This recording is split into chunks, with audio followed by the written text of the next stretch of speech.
Welcome to today's video. Today's video is on whether or not you can build muscle tissue with high reps or low reps, with high weight or low weight. Okay. I get this question a lot. People ask me, should I do lots of reps or should I do little reps? And my answer is always, it depends. Depends on your goal.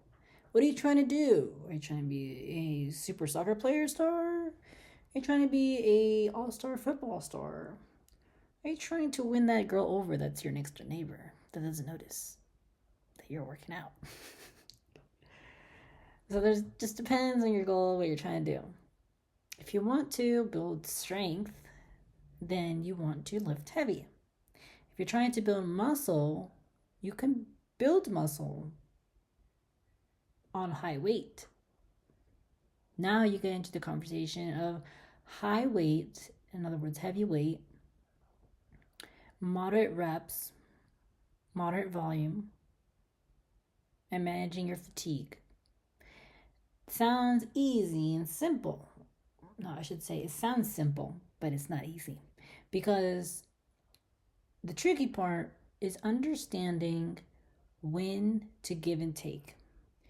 If you are a guy or a girl and you thrive, you do really well with high weight, heavy weight.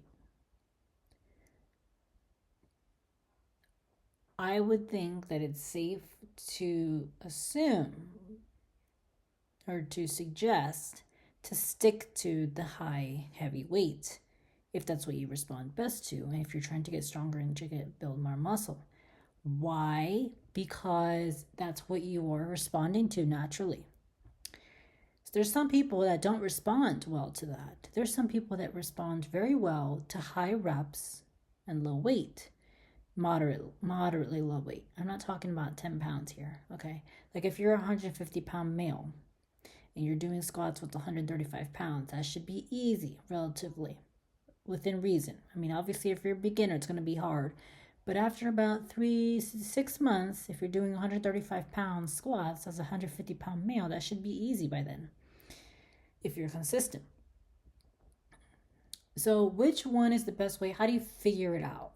The way you figure it out is by simply doing it, right? I mean, you just kind of have to experiment with your body. You can do 1 week, the first week, where you do a moderate weight that's not too heavy, and you do sets of, we'll say, between 6 to 8.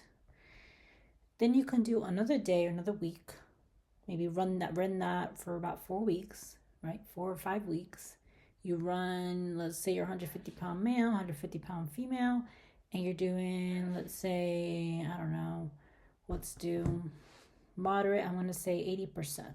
So 80% of 150, 120. So I'm going to say 100 pounds. You do 100 pounds of squats, 100 pounds of weight of squats, and you're 150 pounds.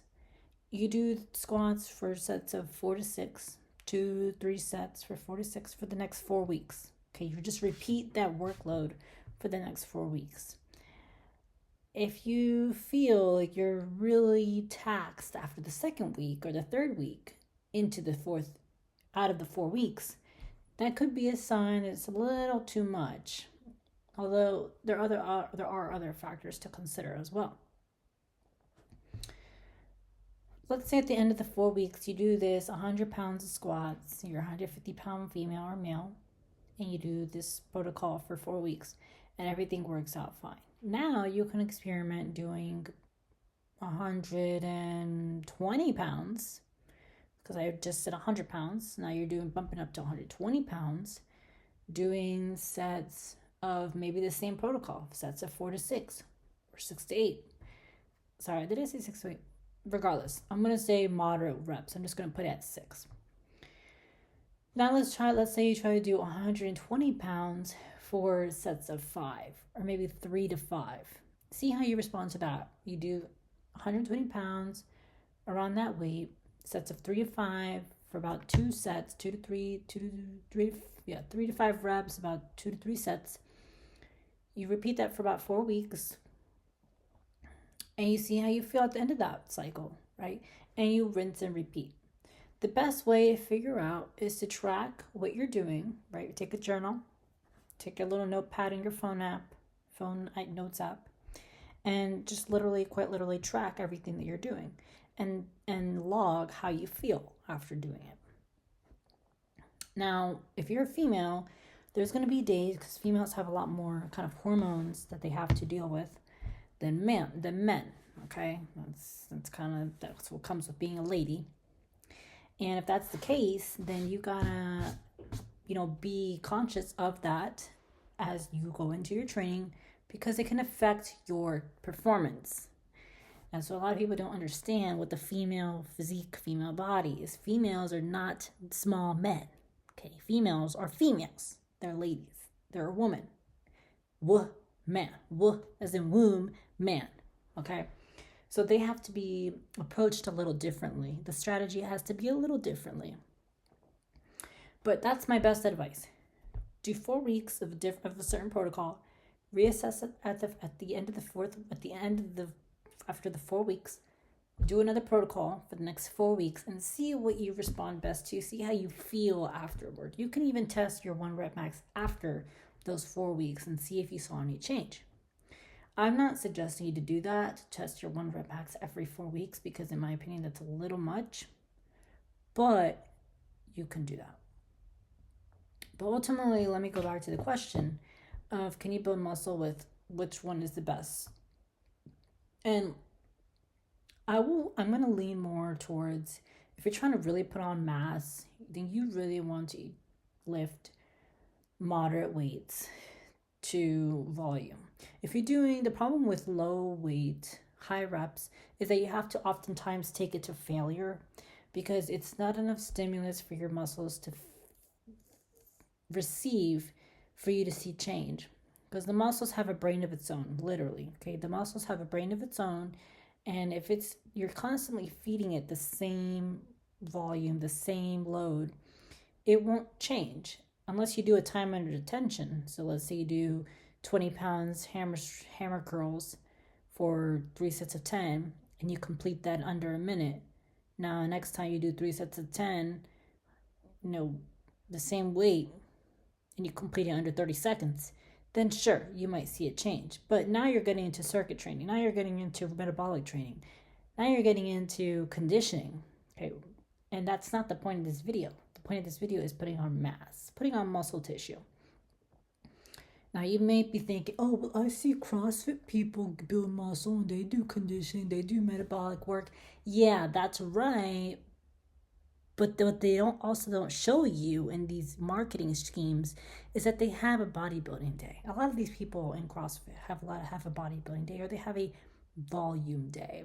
That if you do that 2 to 3 times a week, and you have decently good genetics, you eat well, and you're consistent, you can build a solid foundation.